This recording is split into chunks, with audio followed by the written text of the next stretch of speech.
The Sinking City 2 barely feels like a sequel at all. Frogwares has taken what was essentially a detective game with some awkward combat attached to it, thrown most of this structure away, and rebuilt the entire thing as a proper survival horror game. And depending on what you liked about the original, that is either exactly what this series needed, or potentially the biggest reason not to buy it. The developers sent me a full review key for this game well in advance, so many thanks for that. Now in this game you're playing as Calvin, rather than Charles Reed, so of course you don't need to know anything about the first game. Calvin and his partner Faye performed an occult ritual that went horribly wrong. He came back with massive gaps in his memory, while Faye's soul ended up trapped in the Dreamlands, and something else took control of her body. The whole game follows Calvin through a flooded, mostly abandoned version of 1920s Arkham, as he tries to figure out what happened and somehow bring her back. Yes, it's another save my wife kind of horror game, and what can I say? It just works. So no complaint with the premise. Now the biggest change becomes obvious almost immediately. The original Sinking City was primarily a detective adventure, where combat felt like something you occasionally had to tolerate. This time, horror, combat and survival are the actual foundation of the game, while detective work has been pushed into optional side content. So if investigation was specifically what you loved about the first game, you're getting quite a bit less of it here. The city itself is also much more focused, and yes, I view this as a plus point. Instead of one pretty huge open world, the Sinking City 2 uses interconnected semi-open areas that feel much denser and much closer to traditional survival horror levels. And these are properly done.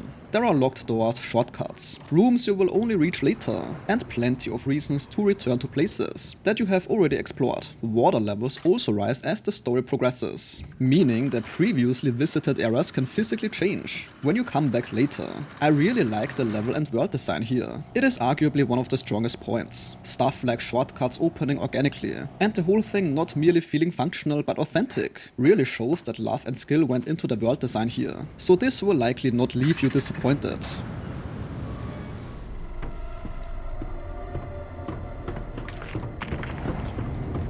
Now as for the combat, I hear you ask. It is in my opinion a genuine step up from the original, although I wouldn't call it an amazing third-person shooter. You get several weapons, upgrades and attachments, while many infected enemies have these grotesque glowing weak points. Destroying one of these weak points can stagger the enemy, and let you finish it with a stomp, so you don't have to waste more ammunition. It is pretty satisfying and gives you a reason to aim carefully, but there is a downside. Once you have learned what these weak points look like, enemies become considerably easier to read. Survival horror works really well when you're unsure what something can do, or how you're supposed to kill it. And some of that uncertainty disappears pretty quickly here. And early on you will repeatedly fight the same enemies, but the enemy variety does eventually open up quite a bit later, so don't let the early hours discourage you too much here. Now I was thinking, should I show the boss fights or not? And I decided to not spoil the boss fights at all, but they are one of the strongest parts of this game. There's some real high profile horror stuff here. Most of the fights do focus on identifying the boss's weak points of course, and naturally you have to carefully manage your entire arsenal. The boss fights are not too frequent. Resource management is where the game earns the survival horror label very convincingly.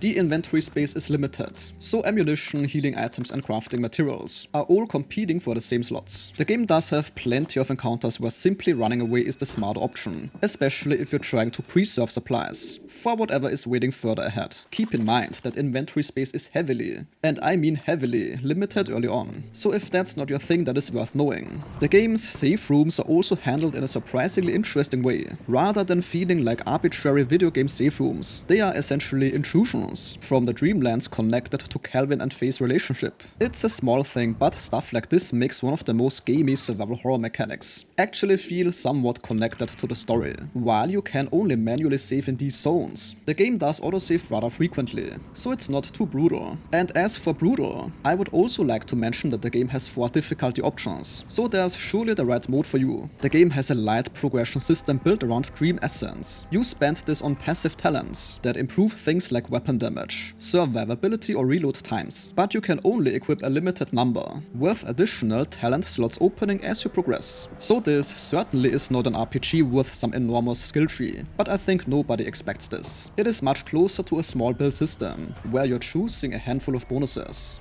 Detective work has not disappeared completely. You will still find evidence and connect clues on an evidence board, but these investigations are mostly optional now. Following them can lead to additional resources, upgrade currency or safer routes, but ignoring them won't stop you progressing. Also, I have to say, the puzzles are done well. You really have to properly think, and some of these puzzles can also get properly weird, which is exactly where the Lovecraftian setting works best. The game is considerably more interesting when it is leaning into the bizarre occult imagery and things you don't completely understand, than when you're simply shooting another infected creature. How scary it ultimately is varies quite a bit depending on the area. The more enclosed locations, particularly places like the hospital, can get genuinely claustrophobic. And the great ambient sound effects definitely help a lot here.